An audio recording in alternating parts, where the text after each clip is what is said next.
to the 2023 Los Angeles Congress of Neighborhoods.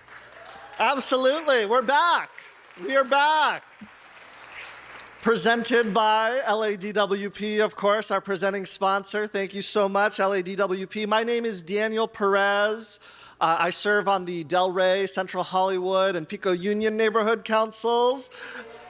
But I am here today not just because of my love of the neighborhood council system, but because I helped support a team that made this day possible over the last, what felt like 12 months.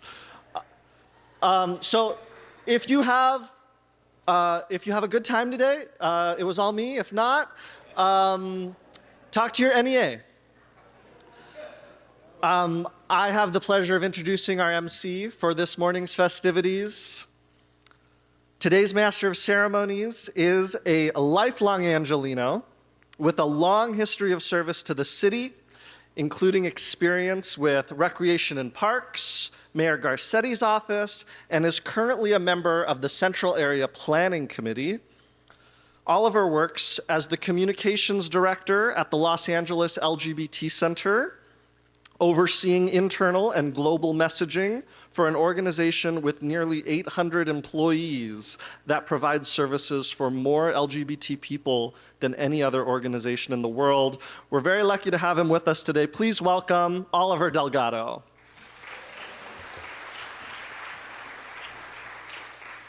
Thank you so much, Daniel, for that wonderful introduction. That means that the check cleared, so that means we're good for the rest of the program. Good morning, everyone. I'm so excited to be here and honored to be able to serve as your Master of Ceremonies and also to welcome you to the Los Angeles Neighborhood Councils and the 2023 Los Angeles Congress of Neighborhoods. So give it up for yourselves.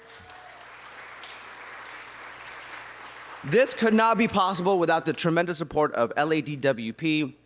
As Daniel mentioned, my name is Oliver Delgado, and I'm so excited to be the host here, and there's a full and fantastic day in store for you.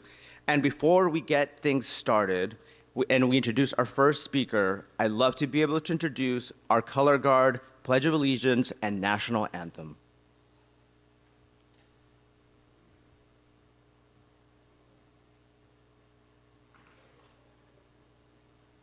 And we are so lucky to have with us today from Echo Park, Boy Scouts of America, Troop 121, and the Board of Neighborhood and Neighborhood Commissioner President Regalado to lead us in the Pledge of Allegiance. Please stand.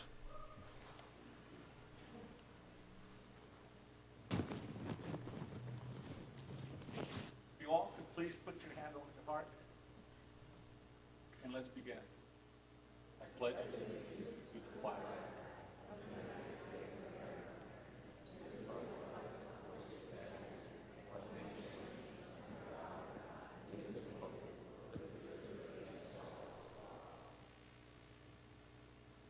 Thank you, Commission President Regalado. And please remain standing as we invite Makara Gamble to perform the national anthem. Makara, an actor, model, and vocalist, performed the national anthem at last year's Congress of Neighborhoods on Zoom, and it was so amazing that we just had to invite her back to City Hall. Please give it up for Makara.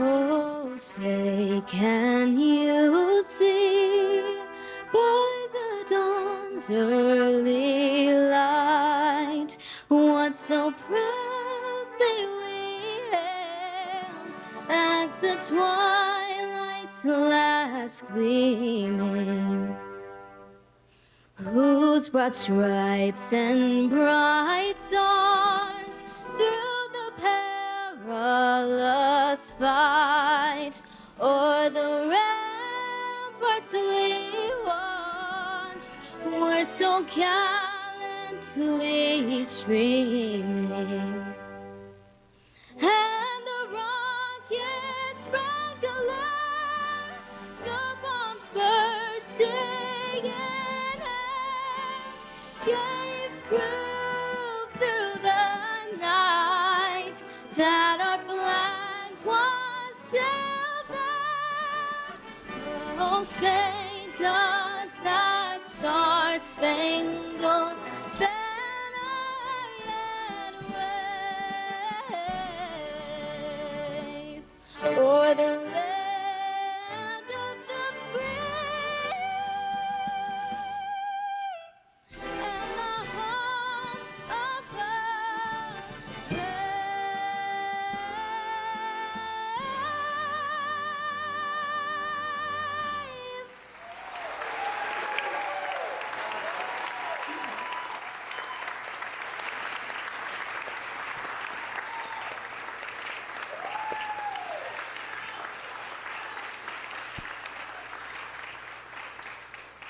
What a talent, everyone. One more round of applause for Makara and that incredible voice.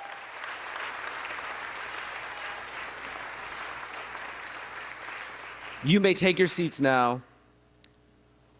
Next, I'd love to be able to invite to the podium Jared Rivera, the Deputy Mayor of Community Engagement, to present certificates of appreciation to the young talent who helped us kick off this morning.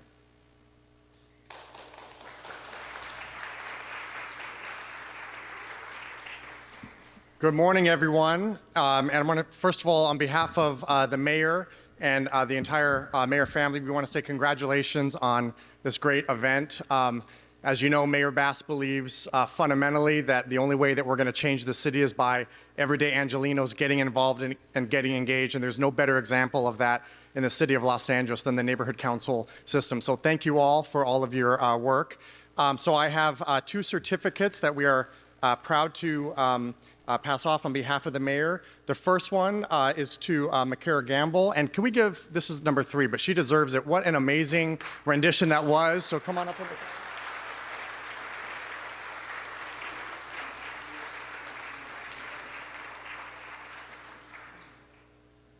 And then also, we'd like to recognize the Boy Scouts of America Troop 121. Did they exit? All right, we will give that to them later. But again, congrats on a great day. And before I go, I just want to recognize our team from the mayor's office right here. Could you folks raise your hands, our area representatives? They're going to be here throughout the day. And please, anything that you need from our office, feel free to reach out. But again, have a great day.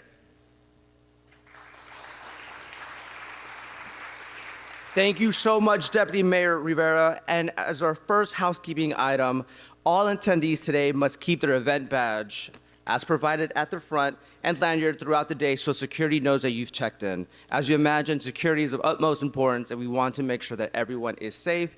If you don't keep the badge on you or at presentable or a visible place, you will be asked to check in again. So keep it handy. Also, aside from it being your meal ticket, it is just a great way to keep the program and your workshops moving today.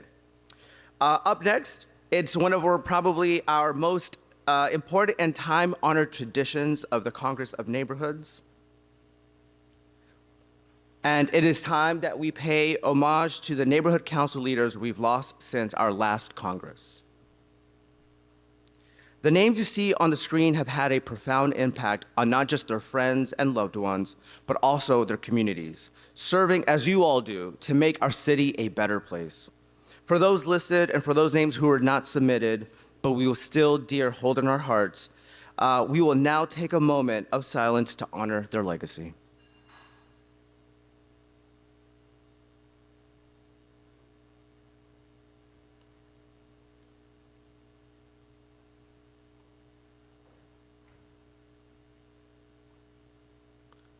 Thank you so much.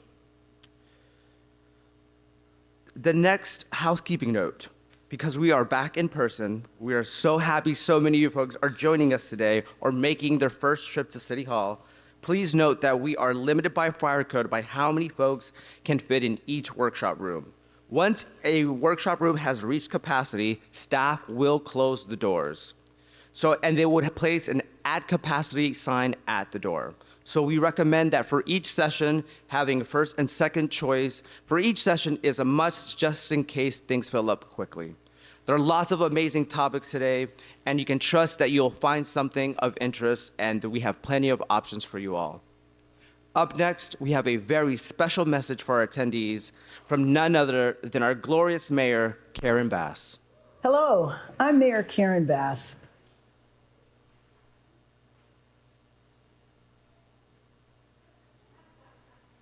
Hello, I'm Mayor Karen Bass. Welcome to the 2023 Los Angeles Congress of Neighborhoods, a new era, reimagining leadership. I'm so glad to be welcoming you all back to City Hall for the first time since the pandemic. My apologies for not being able to join you in person. Right now, I'm in Washington, D.C., continuing our work to lock arms with all levels of government. I want to thank you for the work that you do, ensuring that neighborhood councils remain the most local and accessible level of government. You all play a vital role in connecting city services with constituents, and maintaining that communication only strengthens our relationships. With your help, we'll continue to make Los Angeles stronger, healthier, happier, and more equitable. I hope you enjoy the remainder of the event. Let's hear it for the mayor of the second largest city in the country, Mayor Karen Bass. We now have the distinct privilege of welcoming to the stage Aram Benjamin from the Los Angeles Department of Water and Power. Thank you. Thank you. Good morning and welcome. Welcome to the Congress of Neighborhoods. My name is Aram Benjamin. I'm the Chief Operating Officer of LADWP. Thank you, Mayor Bass, for hosting this incredible event. It is my distinct pleasure to be here with you and say a few words about what the program is going to look like today. Your Los Angeles Water and Power recognizes the strength and the power of having this neighborhood coalition where we, as your utility, are engaged in making sure all your ideas and all your concerns are part of our planning process and what we do every day to serve you. You know, we are working fiercely as a city, as a community, to address some of the challenges we have, from water, renewable water supplies that we must have, from energy transformation where we have less footprint on our carbon emissions, to electrification, to making sure that we are leading some of the technologies that we have to make sure that we are part of that. All these things that we're doing is not enough.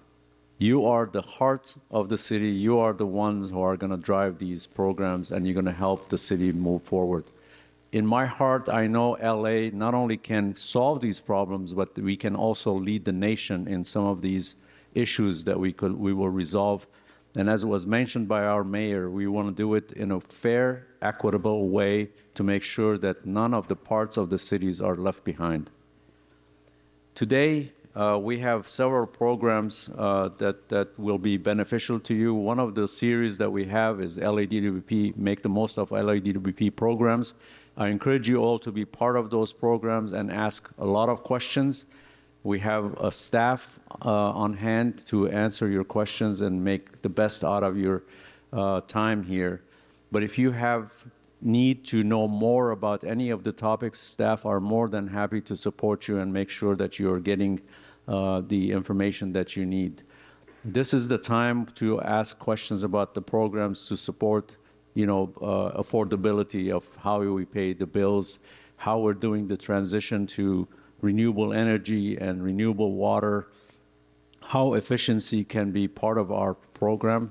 All of you know that we use 44% less water now with 1 million people more in the city than we've done decades ago. That is not because of DWP saying so, it's because of you. You are the ones who are making it happen. You're talking to your neighbors, you're talking to your relatives.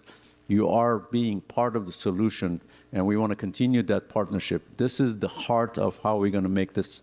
I'm so glad to see all the faces and some familiar faces here, but you are the heart of this Congress, and we want to keep on having those conversations. We want to make it even stronger. We want to be partnering with you. I'm so glad to be part of that conversation, and have a great day and enjoy your day. Thank you so much.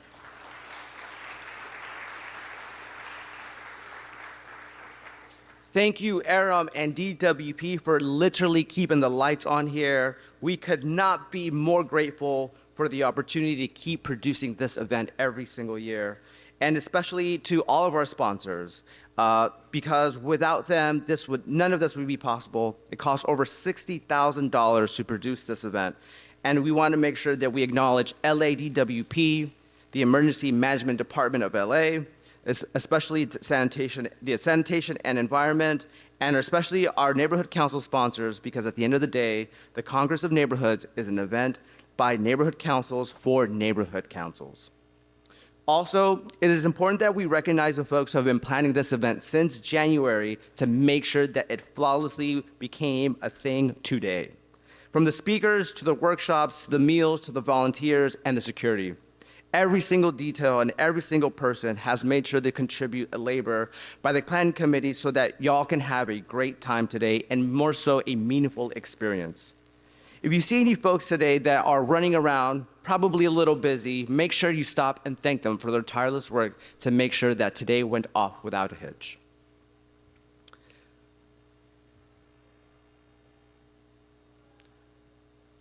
And up next, Ignite is a format of public speaking that features a speaker along 20 slides, 15 seconds per slide for 5 minutes total.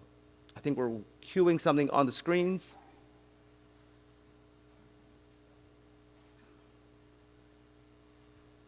Yes, okay, great, awesome.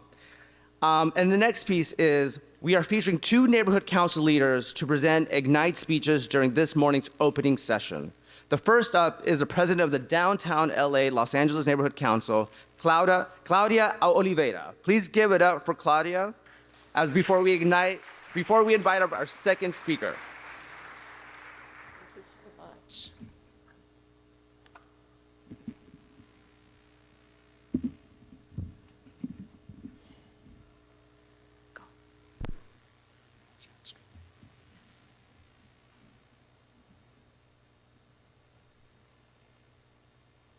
Wait for it.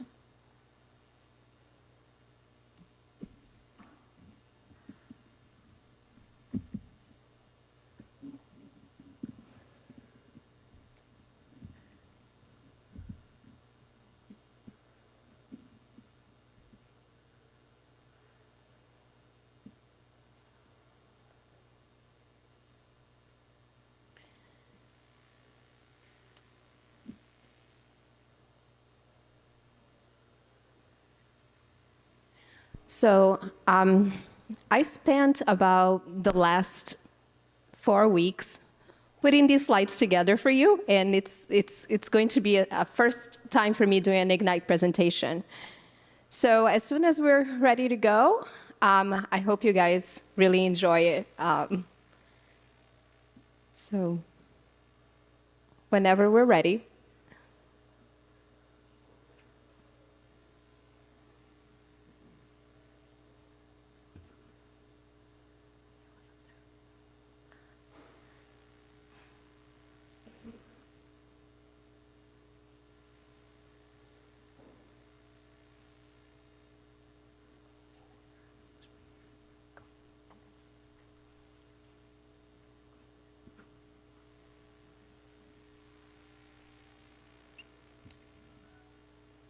So while we're waiting, I just want to thank you all for being here.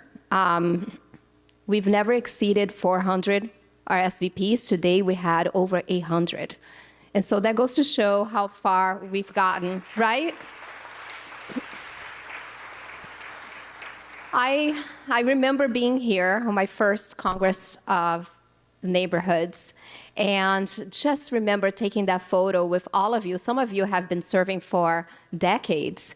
And I've been here for 7 years, 7,000 hours of pro bono work, which I like to call. I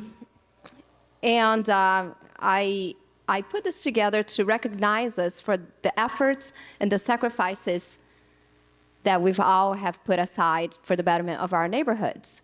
So I think we're ready to go. Yes, let's go and play. One, play. Okay, welcome to the 2023 Los Angeles Congress of Neighborhoods. Welcome to City Hall. City Hall was built for you. And if you're here, it's because you care about the city as much as I do. We are modern-day philosophers. And I've gathered here to understand. The slides are not changing. Okay, forget the slides. Right here, let's go, old school. And if you're here, we are modern-day philosophers gathered here to understand how the city works internally from the inside out. And by understanding how it works, we can then come together to participate in the solution. City Hall is a place created for us to exercise democracy. And democracy is a participatory experience that, when combined with empathy, can only lead to the prosperity of our neighborhoods. Empathy is something that is hard to teach, but can be harnessed when we experience things together. That is why we are here, to learn from each other, to participate in the events today, so we can all understand each other a little bit better, so we can come closer together and move as a unit. Et pluribus unum. Out of each one of you, many. Like you, I'm only one piece of the puzzle of what makes us us. My name is Claudia Oliveira, and I'm honored to preside over the Downtown Los Angeles Neighborhood Council, which is where you are, and humbled to kick off this exciting event. Like many of you, I had not the slightest idea of how things got done in the city of Los Angeles. I was sitting in the coffee shop, complaining about potholes and water quality of life issues, when someone said to me, "Why don't you join the neighborhood council?" And then back then, I said, "What is that? Does that sound familiar?" Well, the neighborhood council system is the most inclusive advisory body, being the only body to have seats on the table for undocumented folks like myself and people experiencing homelessness. By their structure, neighborhood councils are heterogeneous bodies where different people with different ideas, talents, and personalities bring unique perspectives that combined participate in shaping the future of our city. We are ordinary people who choose to take a leap of faith and who believe in the political power of organized communities. And our mission is to engage as many people as possible to participate in local government. Demo means people, and cracy means power or to rule.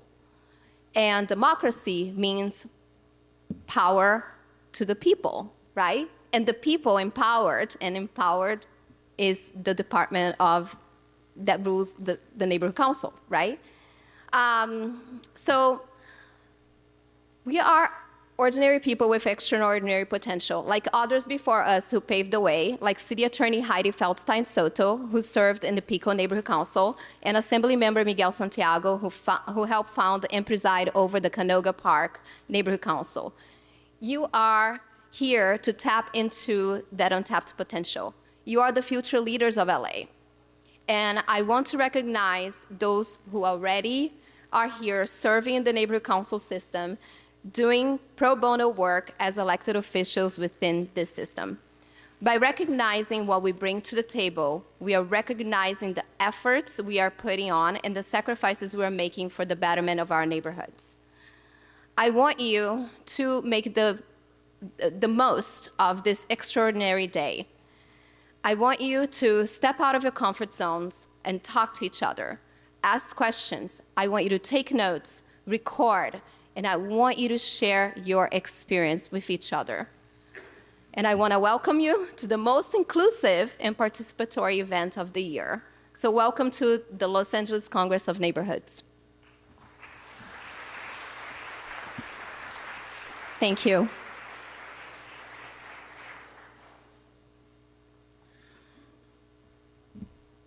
While we're getting set up here, I'm Michael Schneider. I'm on the Mid-City West Neighborhood Council, but I want to make it clear I'm speaking on my own behalf today, not on the Neighborhood Council.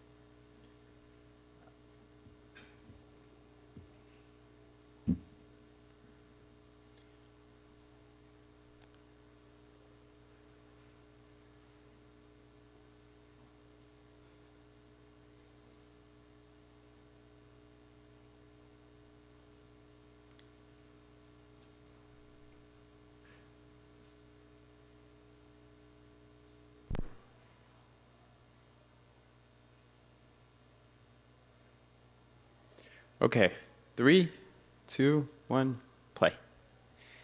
Good morning, everybody. My name is Michael Schneider, and I'm a proud native Angelino.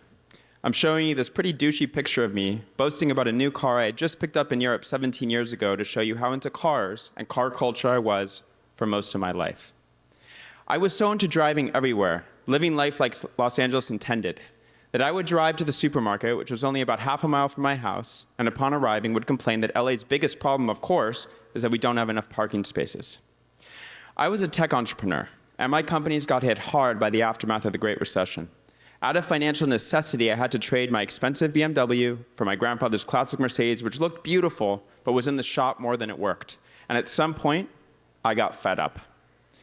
I decided to try doing something crazy, biking wherever I needed to go. To my native LA brain, this was impossible, but it didn't take me long to feel like I had discovered the impossible. I was never in traffic or looking for parking, and it was fun just to get around. The more I biked, the more I didn't understand why more people didn't do the same. I learned that in the 1920s, we had the biggest rail system in the world and elevated bike highways, but we dismantled both to make room for cars. And it looks like this is way ahead of me, so I apologize. Can we pause it for 5 seconds? I learned about how LA became ground zero for the nation's obsessions with highways in the 1950s, and how we tore through mostly brown and black communities to build them. This later led to our Destruction for Nada campaign, our effort to get Metro to stop widening highways. I wanted to see LA change, and I got politically active. Sorry, we've rehearsed this, but thank you. I got elected to the Mid-City West Neighborhood Council, where I've chaired the Transportation Committee since 2019. I also got appointed to the Bicycle Advisory Committee and Metro Sustainability Council, and I founded Streets for All. Streets for All started as LA's first and still only political action committee focused on transportation. Our political arm endorses candidates and holds debates, working hard to elect leaders that care about climate change, bike and bus lanes, and building a more livable city. On the advocacy side, we are active in many local fights. For example, we built a website for advocates in Eagle Rock to push for bike and bus lanes in Colorado, and we built a bot that tweets every time someone walking or biking is hit in the city, tagging relevant political leaders.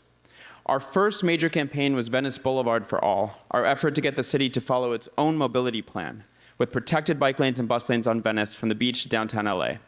2 months ago, after years of work, 4 miles were opened, including LA's first 24/7 bus lanes outside of downtown. When COVID hit, we successfully advocated for the city to launch a Slow Streets program, leading to 50 miles of slow streets, which has now been made permanent, and pushed the city to implement over 10 miles of protected bike lanes during the accelerated repaving under its pandemic-era ADAPT program. Last year, we launched an effort to extend the Ballona Creek bike path. We successfully raised $420,000 from Holly Mitchell, Culver City, CD10, and the Baldwin Hills Conservancy for a feasibility study. It'll be done this year, and we'll work with the city to apply for an ATP construction grant next year. Recently, we launched our most ambitious project yet. Marina Central Park would take, is it playing? Okay. Marina Central Park would take a 3-mile freeway stub, the 90, and convert it into 4,000 units of affordable housing, a massive new park, a bus rapid transit line, bike trails, and more. We're applying for a grant for the feasibility study now. In addition to our local work, we're very active in Sacramento, and we have written and sponsored dozens of bills that have become law. 2 of my favorite bills this year are legalizing speed cameras and SB 411, which will allow neighborhood councils to meet via Zoom again. Some of the challenges in Los Angeles have to do with the way the city works. We have too many separate departments all working within the same street right away, and they don't always talk to each other.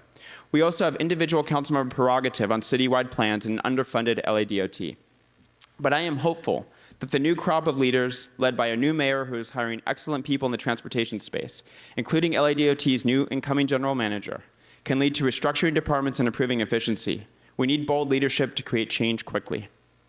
2 things I've found to push ideas and projects forward are writing op-eds in the LA Times and using Streets for All social media and email lists to explain what is happening in plain English and make it easy for the everyday Angelino to engage and make public comments. On Mid-City West, I've found that coming up with specific projects can be very effective, especially with visuals, along with writing letters and community impact statements. Streets for All separately also started an email list that we use to share ideas among like-minded neighborhood council members across the city. By far, the most ambitious thing I've been involved in is our ballot measure, Healthy Streets LA. Last year, we collected over 100,000 signatures and will be on the March 2024 ballot. This would create an ordinance requiring the city to implement its planned bike and bus lanes anytime it repaves a street. Over the next year, my goals are to get our ballot measure passed, get LADOT the funding and personnel it needs to move much faster, get more miles of bike and bus lanes in the ground, and make or change at least 10 laws in Sacramento. Let's go change LA together. Thank you. Thank you so much, Michael. Actually, on that note, I want to make sure that we take this time to highlight some of the neighborhood council leaders that we have with us today. Because of them and their roles and their blossoming responsibility to make sure that our communities feel like home. So please give a hand to all of the neighborhood council leaders with us today.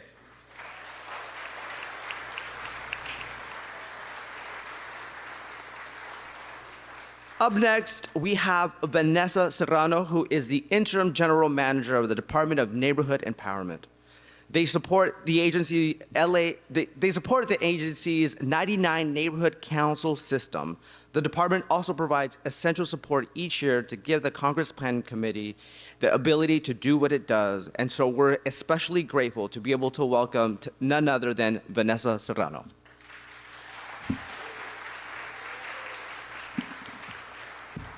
Good morning, everyone. I have you for 5 minutes, so hopefully you visited outside, you're caffeinated or hydrated or both. You have a full day today, so please enjoy your day today. Visit as many workshops as you can or devise a plan with your board members so that you can kind of get the most out of each workshop and then take it back to your neighborhood council, because I know some neighborhood councils weren't able, some neighborhood council board members, because of other commitments, weren't able to join you today. So I see there's a phone or recording in front of me, so I think it's being streamed to Facebook Live. So if you're watching us through Facebook, thank you so much for being here and making time. Probably, doing something else. You're out with the kids, or you are out volunteering somewhere else, or maybe you're, taking a much relaxing, probably a very deserved day off. So thank you for that. So I want to make sure to stick to the talking points that I did write for myself, because a lot of work went into that. So if you will allow me, please. So good morning, everyone. Like I said earlier, my name is Vanessa Serrano. I'm the Interim General Manager for the Department of Neighborhood Empowerment. If you haven't met our staff yet or met me yet, hopefully we get a chance to do that today. I've already met some of you, but as we've heard, we have well over 800 people who are going to be kind of roaming around through City Hall today. So might not get a chance to meet all 800, but hopefully through the course of of the next few months, the next few weeks, we get to do that. So just kind of thank you for being here. I'd also kind of like to start off by thanking the Congress of Neighborhoods Planning Committee for their efforts and a lot of work that goes into planning this event and gathering well over, like we said, 800 people, 800 neighborhood council leaders at City Hall today. I'd like to thank them for giving me the honor, of course, of being able to address you here this morning. It's a privilege to be here with you today. I'd like to thank everyone who made this event possible, including the sponsors that we have. We heard from the Department of Water and Power earlier today. Thank you so much for your support. 27 neighborhood councils who financially contributed to the making of this event. Your contributions, you will see them play out today, and I don't think you will be disappointed. 15 departments and multiple organizations that are present here today to share their programs and resources in the exhibition hall. So if you haven't had a chance to visit, please do. We have a table out there. There are masks if anybody wants them. They are neighborhood council on one side, city logo on the other. Please go pick one up if you'd like. We also, if you're a neighborhood council board member, because I know community members and are joining us today too, but if you're a neighborhood council board member, please go to our table, pick up your neighborhood council t-shirt. It's a really comfortable t-shirt. I think you'll enjoy it. You can wear it, to your meetings or your events. So if you haven't had a chance, please go and do that and meet our wonderful staff that's staffing our table all day. I also want to thank our department staff, all city staff, and the vendors who are here to make sure that we all have a great time. So please, like someone said earlier, please take a moment and thank them for being here too. It is, they are here to make sure you have a great time. So, like I said earlier, it's a privilege to stand before you as interim general manager for the Department of Neighborhood Empowerment. My journey to this role started many years ago. I was a member of my own neighborhood council, and I sat in these very seats during my first Congress of Neighborhoods, which was in 2013. So I understand, the time and the dedication that it takes to serve on your neighborhood council and serve your community through the neighborhood council system, and what a pivotal role in stepping up to do that is. And what a pivotal role it has in shaping the future of our neighborhoods. The importance of leadership on the neighborhood council cannot be overstated. As we gather here today, we're not just attending workshops, we're not just kind of learning about programs and discussing policy, but we are also taking time to celebrate the heartbeat of our communities and the power of unity in one space. Neighborhood councils aren't just boards. They are friends and neighbors who share a common bond. They unite for a common purpose, to use their voice to advocate for their community. A united neighborhood council is a powerful force. It doesn't mean that you will always agree with each other's opinions, but that you do agree that together you can drive positive change. As a board, you have the responsibility of meeting your neighbors and of learning the issues that impact them.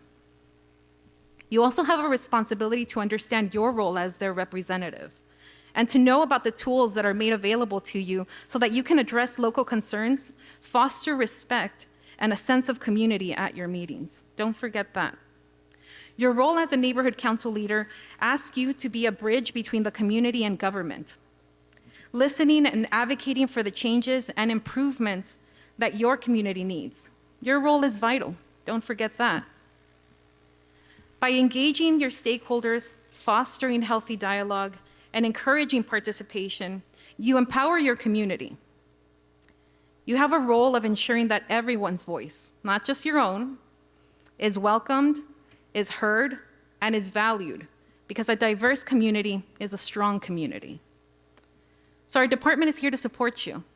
Since we wrapped up the neighborhood council elections in June, we've been focused on getting boards up and running. We've been developing and producing the trainings and tools that you need to support you in learning your role as a neighborhood council leader. We are collaborating with you to conduct community outreach at events, canvassing your neighborhoods to spread awareness that neighborhood councils exist, and supporting boards in filling their vacant positions, because I know there's still a few out there. We have been engaged with the Board of Neighborhood Commissioners, which I would like to make sure that I acknowledge them. They are sitting here, and if they have a moment and they want to, I'd like to ask them to stand up for all of the work that you do to represent neighborhood councils.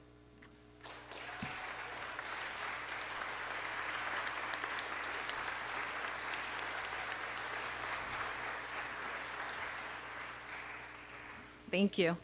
If you haven't seen them or met them just yet, today is your chance. But also they will be here enjoying the event, and presenting, of course. So, let's respect that too. So, thank you so much for standing up. But we've been working with the Board of Neighborhood Commissioners and their desire to hear from all neighborhood councils on the issues that are affecting your neighborhood council boards, to listening to, what the department is doing well and also what we need to improve on. And in the next few months, we're going to be launching our second Listen for Good feedback survey. For some of you may remember that our first feedback loop, we used this as a tool to gauge thoughts about the work that we were doing as a department. We will tell you when this survey is out, and it'll be out for a couple of months. And it's important that we hear from all board members. So you're going to have our staff kind of reminding you and maybe calling you to make sure that you take some time to fill that out, because your input is very valuable. In August, we provided each board member with a neighborhood council binder, that included your board manual. So if you don't have a copy, talk to your neighborhood empowerment advocate or let us know today, and we might have a couple copies that we can bring down for you. But that's something that neighborhood councils were asking for. They wanted a binder and a board manual that kind of got them started, right? So that's going to be a living binder. We're going to continue to add that. And that's part of the work that we're going to continue doing. We've been working we're working to create, to be able to provide you additional materials that you can add to that binder, take that with you to your neighborhood council meetings, and reference throughout your entire 2-year term, maybe longer. We've heard that, you want simple, to the point how-tos, handouts on topics that that are most requested by neighborhood council. Somebody brought up potholes today. You know, how do I address that? Who do I go to for that? Sometimes secretaries, you have new officers appointed. How do I do my job? What are the things that I should be aware of, right? So that's what we're working on producing to make sure that that is in your hands. We've also been busy planning our next big event here at City Hall. That's going to be the Empower LA Youth Conference in December. This event will welcome youth from all neighborhoods to a day of learning about how they can be a voice and advocate for their community through the neighborhood council system. So keep an eye out for information. We're going to be sharing on how youth in your neighborhood can participate. We want to highlight neighborhood council achievements and provide a space for you to learn, share ideas, and best practices. You can look forward to that. We are also kind of looking forward to restarting our liaison programs that discuss topics such as homelessness and emergency preparedness. Before the pandemic, our liaison programs were a place to receive the most recent updates on the city's efforts and collect feedback from the neighborhood councils on what was being shared, what was being planned, would work or wouldn't work for your neighborhood.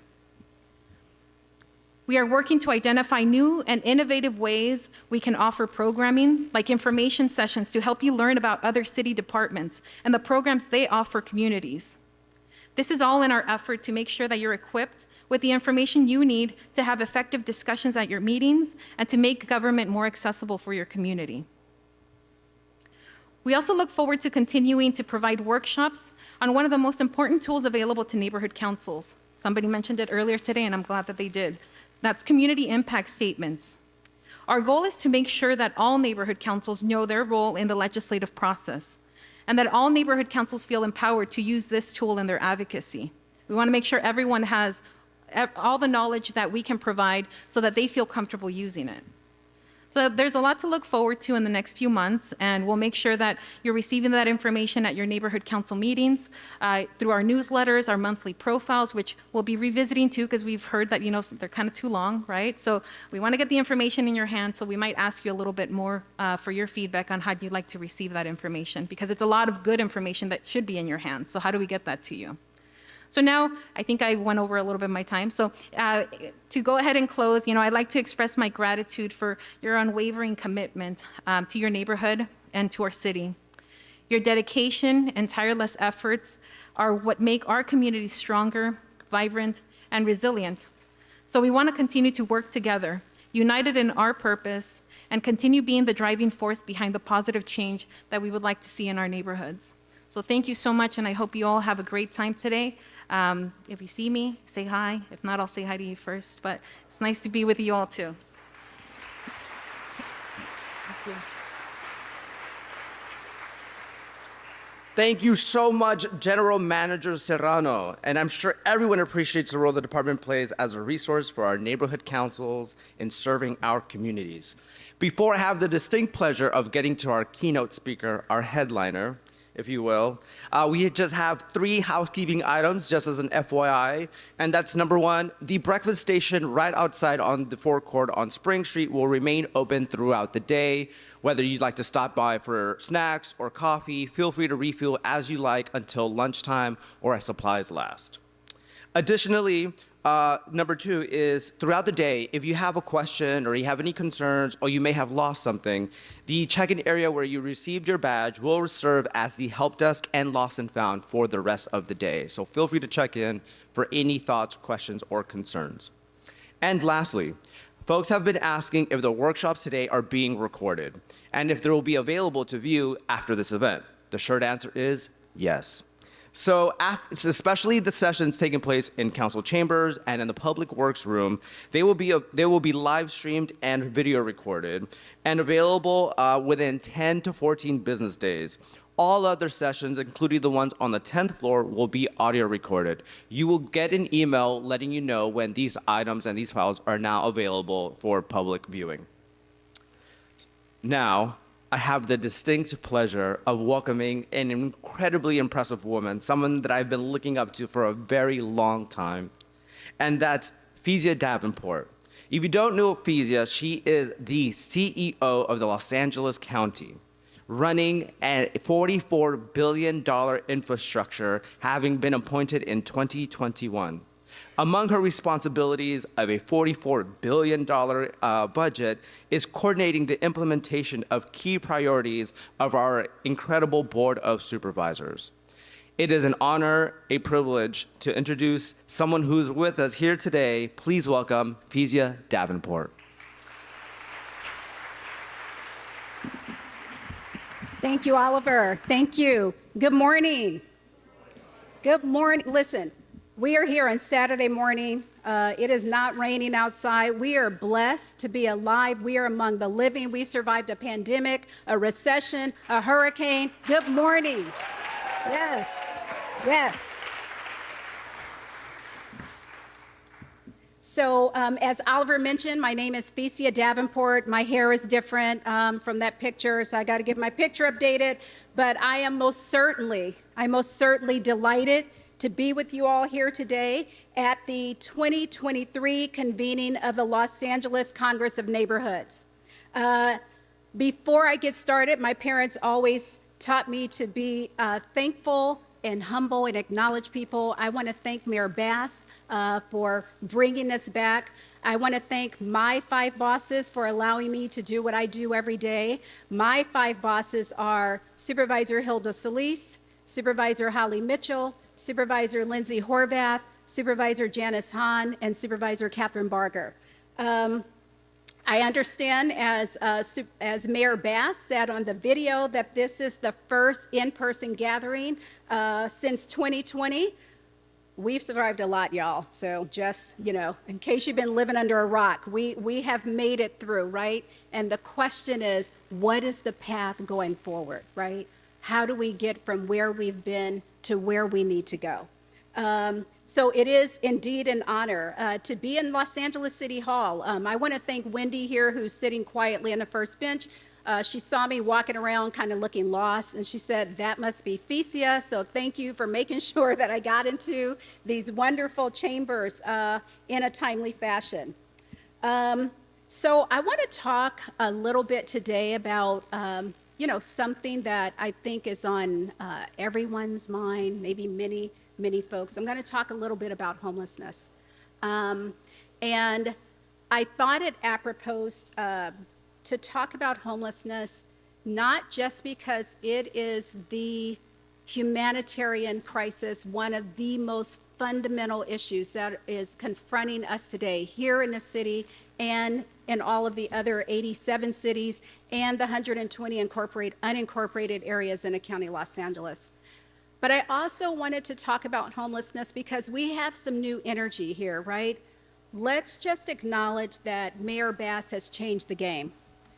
Mayor Bass has brought a new energy. Yes, yes. We have this renewed energy. We want to treat the emergency with a sense of urgency. And so what we see is we see that there is a closer working relationship between the County of Los Angeles and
always readily available. And if it is available, it's not accessible, right? And so We don't necessarily want people to have a PhD in government services in order to understand how your city government works. And so that's why I think this is important, because it is empowering. It is empowering to know and to understand how your local government works, where your revenue comes from, what types of programs, services, and interventions your revenue funds, right? And so I want to talk a little bit about homelessness. I want to tell a short story. I grew up in the city of Compton in the 1980s. There was a whole lot going on in the 1980s. Things have much improved. I had a younger brother who struggled with homelessness. And my family, you know, we grew up in a very religious household, and you would think that we would actually be very open and we would embrace it. But in fact, we were ashamed. And we didn't know how to get services, and we didn't know what services were available. And we actually, you know, sort of blamed him for not being able to navigate all of the outside pressures that, you know, converged on his life that almost forced him onto that path. And so I do appreciate the fact that you all are the frontline leaders and workers that'll help us get to where we need to be on this very important issue. So I talked a little bit about the city and the county locking arms. We're not just saying it. I know that's like a really cool, you know, saying like let's lock arms. We're actually doing it. So I want to give you a couple of examples and tell you what that actually looks like. Is that okay? All right, let's go. So Mayor Bass and our Board of Supervisors have both recognized the agencies. And this is just one way to emphasize the extreme hardship and human misery that we all see around us on our streets. It's also a way for both the city and the county to scale up our efforts and to work together like never before. Emergencies enable governments basically to cut the red tape. And so here's what happens. You develop a system, you have some rules and processes. The rules and processes are designed to ensure transparency, fairness, equal access and opportunity. But sometimes the rules and processes become a thing unto themselves. And so now you have to hire a bunch of like supervisors and managers and higher level managers to make sure that all the rules and the processes are working as designed. And inevitably they don't. And so the emergency, at least what it does, I'll speak for the county, what it does on the county side is it allows us to expedite things like contracting. I don't know if folks have, you know, ever submitted a proposal for a solicitation, but if you have, you know that those things do not happen quickly. It allows us to hire up quickly. It allows us to procure, make purchases and acquisitions quickly. Now, I know that doesn't sound like super exciting, like, you know, hey, we can't see that. But those are the types of things, they are the back end, the engine that drives the service delivery. It's just that simple. We want to add urgency to the emergency. And that does not mean that our work together on homelessness to date is brand new. I think what we are all trying to do is elevate our game. In fact, one of our greatest examples of our city-county partnership is the pairing of the city's Proposition Triple H and the countywide Measure H, and that was back in 2017. These two voter-approved measures provide funding that enable us to work together in ways that we are much more powerful together than we are alone. The city builds the housing, the county provides the services. Okay, it's a little more complex than that, but just go with it. It is directionally correct. With every Triple H building that opens in the city of Los Angeles, the county has committed to providing the intensive case management services dollars needed to help those residents stabilize and to stay housed. And now we are taking this to a whole new level with our county support for the city's Inside Safe program. How many people have heard of Inside Safe? Okay, everybody's hand should be up, so I'll talk to the news media outlets to make sure we are getting that out. So this is a program that was launched by Mayor Bass. And the county is working right alongside the city in all 26 encampment resolutions that have taken place so far since Inside Safe has been launched. So let me give you a high-level overview of an idea homelessness rehousing system.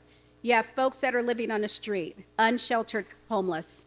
You want to bring them, and sometimes they live in encampments. You want to break those encampments down and bring those folks inside. That first stop we call interim housing. It's easier, cheaper, and faster to develop interim housing than it is permanent housing. So we want to bring folks into interim housing, and we want to provide services that they need: mental health services, substance use services, food stamps, Medi-Cal, whatever it takes. Now we're in interim housing. We want to get people stabilized, but we can't leave them there, because then they will never get out to affordable permanent housing. And that is where Measure Triple H is very important. And the county has an affordable housing trust fund where we also help to develop housing. So Inside Safe is designed to be at the front end of the homelessness rehousing system. We want to get people out of encampments and into interim housing. And that is what the Mayor Bass team, the City of LA, and the County of Los Angeles has been partnering on. So far, and my numbers might be a little off and my data might be a couple of weeks old, but a total of 1,600 people have been brought indoors already, and we are supporting them with services to help them rebuild their lives, and will continue to do so. There's a number of county departments that are engaged in that effort. I'm not going to bore you with the list, but know that it is not the work of one, it is the work of many. We have increased what we call multidisciplinary teams. Those are teams that are created of professional staff where it is a multi-pronged approach, because we don't always know exactly what a person's needs might be. They might have mental health services. They might need mental health services. They might need substance use. Maybe they have no physical or behavioral or substance use issues. Maybe they just need some financial support. And so rather than doing a one-off and saying, oh, well, let's come back and do another appointment. Oh, you don't need that. Let's do another appointment. We do what's called a multidisciplinary team, where we have all of those folks on the same team to interact with the folks who we want to bring inside. The County of Los Angeles is also providing County Service Connection Days. And so here's what that means. Inevitably, we will miss someone in one of these encampment resolutions. Someone show up late, someone's not there the day that we bring folks inside. We want to circle back. We want to circle back and go to that interim housing site where they are being housed, to actually link them to all of the services that they need. You don't have to come to us, we will come to you. And so we found that that's a better and a more comprehensive approach to make sure that people are actually connected to services.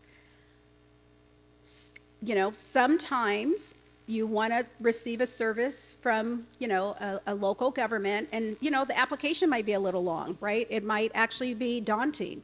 And so we know that this vulnerable population, we don't want to give them an opportunity to fall out of the system again. And so that's why we're doing those hands-on connection days. During the connection days, we also send out additional staff to make sure that there are other needs that maybe we are not aware of at the time are also met. We know there is a long road ahead of us on addressing the issue of homelessness. This has been a humanitarian crisis decades in the making, and we don't want to hit the tipping point. And some may argue that we already have. But the question at the end of the day is, do we apologize for what didn't happen yesterday, or do we double down and move forward? Because we have to solve this problem, and I believe that the problem is solvable. If we, as this great country, can go and rebuild nations, then we can certainly solve homelessness in the city and the county of Los Angeles.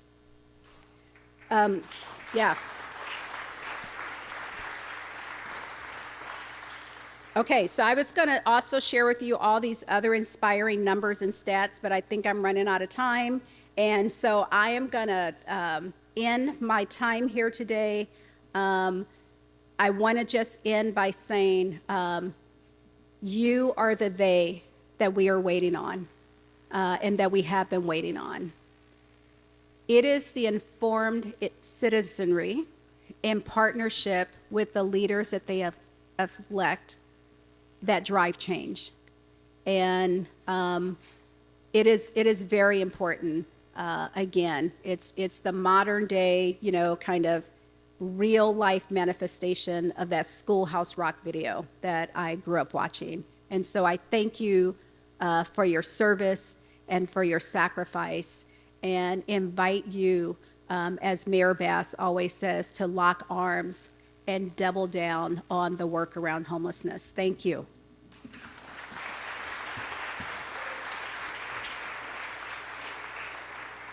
Let's give one more round of applause to Fecia and her tireless work to bring Los Angeles together and toward our common goals. Thank you so much. Before we wrap up our opening session, we have a new tradition for us, and that is a group photo. So if you're claustrophobic, feel free to recuse yourself from this exercise. If not, try to stand up, squeeze in together so that we can get a group shot of everyone's faces here today.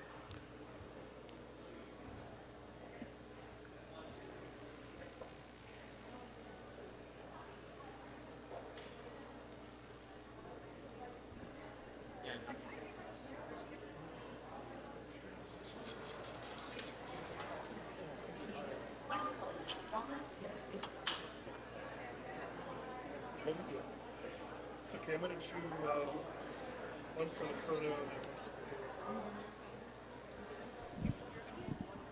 Yeah, just, Squeeze in, everyone. We have just a couple of minutes before our next workshop session, so we want to get a nice photo of everyone. Let's give it up for our photographer, Chris Valle. Chris is going to put some excellent photos and videos together for us. You're going to see your beautiful faces online very soon. How's everyone looking? Do we need any adjustments? I'm gonna take a couple of stills.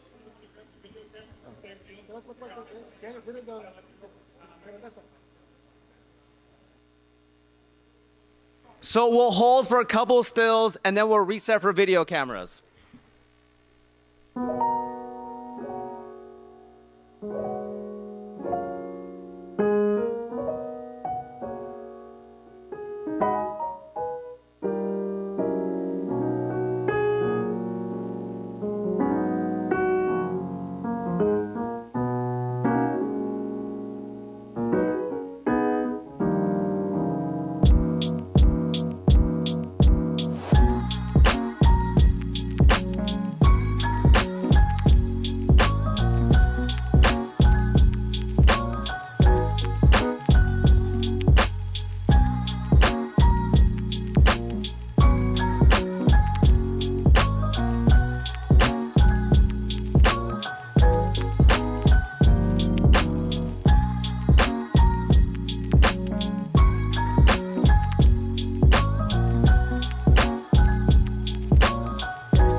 Thank you, everyone. That concludes the program for our opening session. We hope that you have an incredible day here.